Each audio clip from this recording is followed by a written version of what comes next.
ክርስቲያኖች በፍርዱ አድሎነትን የሚያሳየውን ሰው ስለምን ትከተሉታላችሁ? ምንስ ታተርፉበታላችሁ? ኢትዮጵያውያን ሀገራችን ይኸው ብጥብጥ ውስጥ ነው የገባች አይደል? ሰሜንም ብትሉ ደቡብም ብትሉ ምስራቅ ምዕራብም ብትሉ መለያየትን የሚሰብኩ ሰዎች ጥበብን ገንዘብ ያላደረጉ ሰዎች እንደሆኑ ቅዱሱ መጽሐፍ እየነገረን እነሱን ተከትለን ወንድሞቻችንን ምንጠላ፣ እህቶቻችንን ምንጠላ፣ እናት አባቶቻችንን ምንጠላ ብዙዎች ነን። ታመናል። አልታመምንም እንዴ? ታመናል። የታመማችሁ ይላሉ አባ ገብረ ኪዳን ወደ ቤተክርስቲያን በቃ ወደ ቤተክርስቲያን ወደ እግዚአብሔር ቃል ቅረቡ። የሚያክመን መድኃኔዓለም አለ። የሚያክመን ኢየሱስ ክርስቶስ ነው። እንምጣ። ለዚህ እኮ ነው ቅዱስ ዮሐንስ አፈወርቅ ቤተክርስቲያን ሐኪም ቤት እንጂ ፍርድ ቤት አይደለችም። ስለዚህ ሁላችንም ህመማችንን ይዘን የምንሄድባት ሐኪም ቤታችን ናት። ምን ለማድረግ? ለመታከም፣ በቅዳሴው ለመታከም፣ በጸሎቱ ለመታከም፣ በስጋው ደግሞ ለመታከም፣ በጸበሉ ለመታከም፣ በንስሐ ለመታከም። ወዴት ነው የምንሄደው? ወደ ዓለም ነው እንደምንሄደው አይደለም። ወደ ቤተክርስቲያን። ክርስቲያኖች ቤተክርስቲያን ናት አማናዊቷ ሐኪም ቤት። በነገራችን ላይ ምድራዊ የሆነችው ይሄ የምድሯ ሐኪም ቤት ዶክተሮች የማይችሉት ብዙ ነገር አለ። አንዳንዱ ዶክተሮች እንደው እኔ እንጃ ጨካኞች ናቸው። ቀን ሁሉ ይጽፋሉ። በዚች ቀን፣ በዚች ሰዓት፣ በዚች ወር፣ በዚህ ሳምንት ትሞታለህ ይላሉ። መድኃኔዓለም እንዲህ አይልም።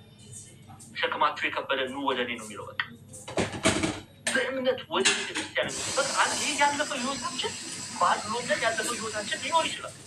የጠላናቸው ዘመዶቻችን ሊኖሩ ይችላሉ፣ ሌላ ቋንቋ ስለሚናገሩ ወይም ደግሞ የሆነ የተወለዱበት ቦታ ከኛ የተለየ ስለሆነ በዛ ክፉ የሆኑ ጥበብን ከቶ የማያውቁ ጥበብን ያልተማሩ የማያውቁ ቅዱስ ሲሎን የሚባሉ አባት አሉ። ሴጣን ያረፈበት ሰው የሴጣን ማደሪያ ይሆናል፣ ሴጣንም ግብሩን ይፈጽምበታል ይላሉ።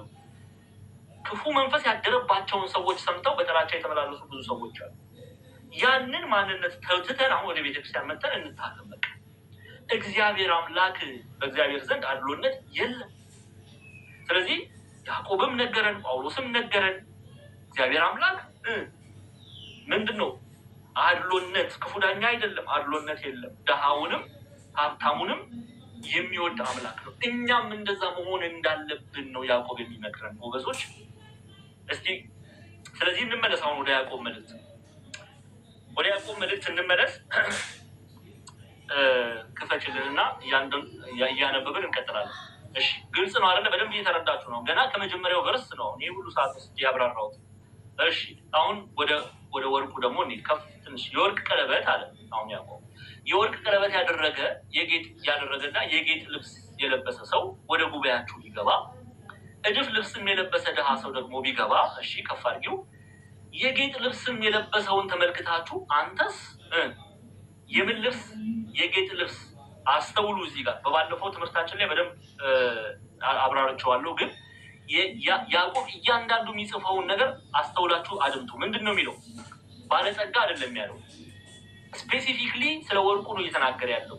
የጌጥ ልብስ ያው ከአንድ የከፍ አድርጊው ገጸ ንባቡን እንስተው ዘንድ የማይገባ ንባብ አለ። ስለዚህ ያንን ማወቅ ያስፈልጋል። ስሙ። የጌጥ ልብስም የምን ልብስም? የጌጥ ልብስም የለበሰ ተመልከተ። ባለጸጋ አይደለም ያለው፣ ወይም ደግሞ ሀብታም የሆነ ሰው አይደለም ያለው። ምንድን ነው ያለው? ቃል በቃል የለበሰውን የጌጥ ልብስም የለበሰውን ተመልክታችሁ። ምኑን ተመልክታችሁ? የለበሰውን ልብስ ተመልክታችሁ። እሺ፣ አንተስ በዚህ በመልካም ስፍራ ተቀመጥ ብትሉት፣ እሺ ከፍ አድርጊው።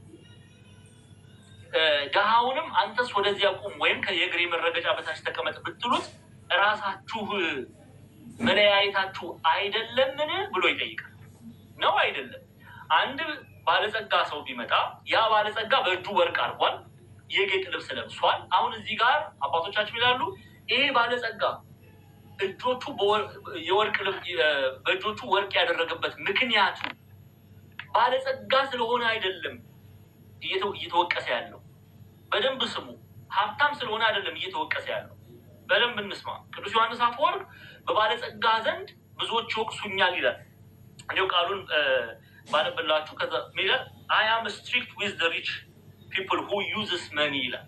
ኦኬ as a term of አቢዩዝ ይላል። ምን እያለ ነው? ቅዱስ ዮሐንስ አፈወርቅ በትምህርቱ ላይ ባለጸጎችን ይገስጻል። ኦኬ፣ አዎ ባለጸጎችን እገስጻለሁ ይላል።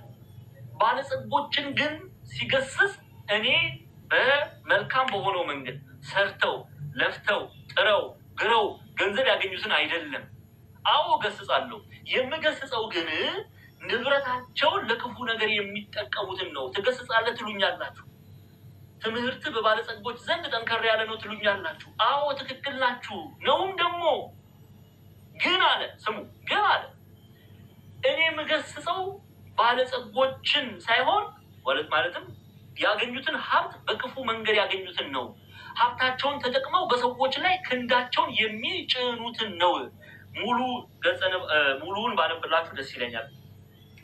የቅዱስ ዮሐንስ አፈወርቅ ካለው በእንግሊዝኛ ሳይሆን በአማርኛ ልተርጉምላችሁና ላንብብላችሁ። እንዲህ ይላል። እሺ በደንብ አድርጋችሁ ስሙ።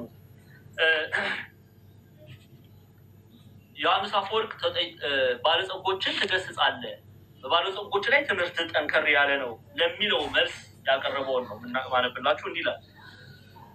ብዙ ሰዎች ብሎ ይጀምራል። ብዙ ሰዎች እኔን በሀብታም ሰዎች ላይ ያለ አቋም በጣም ጥብቅ ነው እያሉ ይናገሩኛል አለ። ዮሐንስ አፈወርቅ ነው የሚናገረው። ግብፃውያን መተርጉማ በፓትሪስቲክ ኮሜንታሪያቸው ላይ ያስቀምጠውታል እና በትርጉሙ እኔ እነግራቸዋለሁ።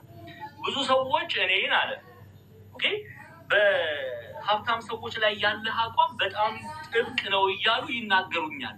አቋም በጣም ጥብቅ ነው እያሉ ይናገሩኛል ካለ በኋላ ለሚናገሩት ሰዎች መልስ ሲመልስ አዎ ትክክል ነው ብሎ ይጀምራል።